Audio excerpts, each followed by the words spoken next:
Lebanon ভিত্তিক শিয়া ইসলামী রাজনৈতিক দল ও সশস্ত্র সংগঠন হিজবুল্লাহর নেতা হাসান নাসরাল্লাহ নিহত হয়েছেন বলে দাবি করেছে ইসরায়েলের সামরিক বাহিনী। হিজবুল্লাহও তাদের নেতার মৃত্যুর খবর নিশ্চিত করেছে। শনিবার এক এক্স বার্তায় ইসরায়েলের সামরিক বাহিনীর পক্ষ থেকে এমন দাবি করা হয়। এতে বলা হয়, হাসান নাসরাল্লাহ আর বিশ্বের সন্ত্রাসবাদ পরিচালনা করতে পারবেন না। রাজধানী বৈরুত সহ লেবাননের বিভিন্ন জায়গায় গত সোমবার থেকে ইসরায়েলের হামলায় এ পর্যন্ত ৮ শতাধিক মানুষ নিহত হয়েছেন। হিজবুল্লাহ প্রধান নাসরুল্লাহর নিহত হওয়ার খবর প্রকাশের পরই ইরানের সর্বোচ্চ ধর্মীয় নেতা আয়াতুল্লাহ আলী খামেনিকে নিরাপদ স্থানে সরিয়ে নেওয়া হয়েছে। দেশটির ২ নিরাপত্তা কর্মকর্তার উদ্ধৃতি দিয়ে এ বিষয়টি নিশ্চিত করেছে রয়টার্স। যুক্তরাষ্ট্রে হারিকেন হেলেনের তাণ্ডবে অন্তত ৪৪ জন নিহত হয়েছে।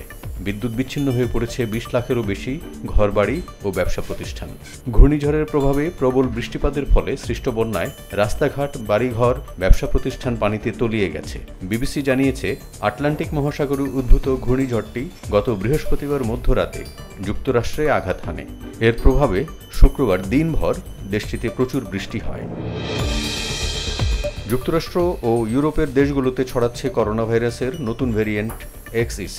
এর মধ্যে ইউরোপ ও উত্তর আমেরিকায় ৬ শতাধিক মানুষ এতে আক্রান্ত হয়েছে। মহামারী বিশেষজ্ঞরা বলছেন, নতুন ভ্যারিয়েন্টটি খুব দ্রুত মানুষকে সংক্রমিত করতে পারে, তবে এতে আক্রান্ত হয়ে এখনও কারো মৃত্যুর খবর পাওয়া যায়নি।